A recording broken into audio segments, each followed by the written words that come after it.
Belgaum Sawantwadi railway मार्ग करणारच, खासदार नारायण राणे यांचे शिष्टमंडळाला आश्वासन।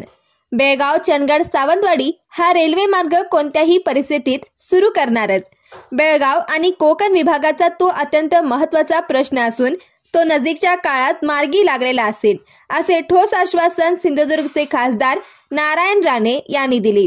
बेळगाव सावंतवाडी रेल्वे संघर्ष समितीच्या कार्यकर्त्यांनी त्यांची सावंतवाडी येथे भेट घेऊन सद्य परिस्थिती कथन केली।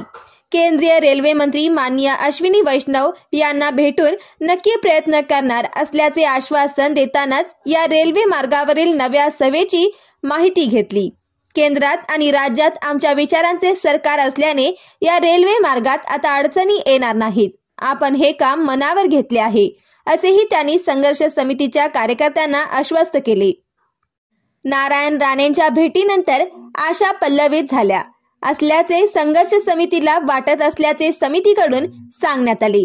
याआधी कोल्हापूरचे खासदार श्रीमंत छत्रपती शाहू महाराज, राज्यसभेचे खासदार धनंजय महाडिक, बेळगावचे खासदार जगदीश शेट्टर, कर्नाटकच्या महिला व बाल कल्याण कॅबिनेट मंत्री लक्ष्मी हेब्बाळकर, माजी आमदार राजेश पाटील, आमदार शिवाजीराव पाटील आदींची बेळगाव सावंतवाडी रेल्वे संघर्ष समितीच्या कार्यकर्त्यांनी प्रत्यक्ष भेट घेऊन या विषयाला चालना देण्याचा प्रयत्न चालवलेला आहे।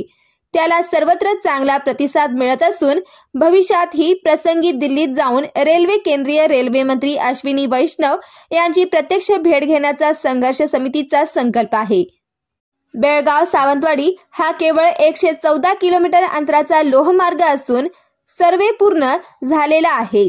केवळ आर्थिक तरतूद झाल्यास येत्या 2-3 वर्षात या मार्गाला गती येऊ शकेल अशी परिस्थिती आहे। त्यामुळे बेळगाव, कोल्हापूर आणि सावंतवाडी येथील आमदार खासदारांनी या प्रश्नी पोटतिडकीने लक्ष घालण्याचे आश्वासन संघर्ष समितीला दिले आहे। त्यामुळेच बेळगाव सावंतवाडी रेल्वे मार्ग वास्तवात उतरेल अशी परिस्थिती सध्या निर्माण झाली आहे। वेळोवेळी विविध नेत्यांना भेटलेल्या शिष्टमंडळात अध्यक्ष सुरेश दळवी, कार्याध्यक्ष विजयकुमार दळवी, पंचायत समितीचे माजी सभापती बबनराव देसाई, रवी नाईक, अशोक मुळीक, अभिजित गुरबे, एकनाथ वाके, प्रल्हाद देसाई, कृष्णा पाटील आदींचा सहभाग होता।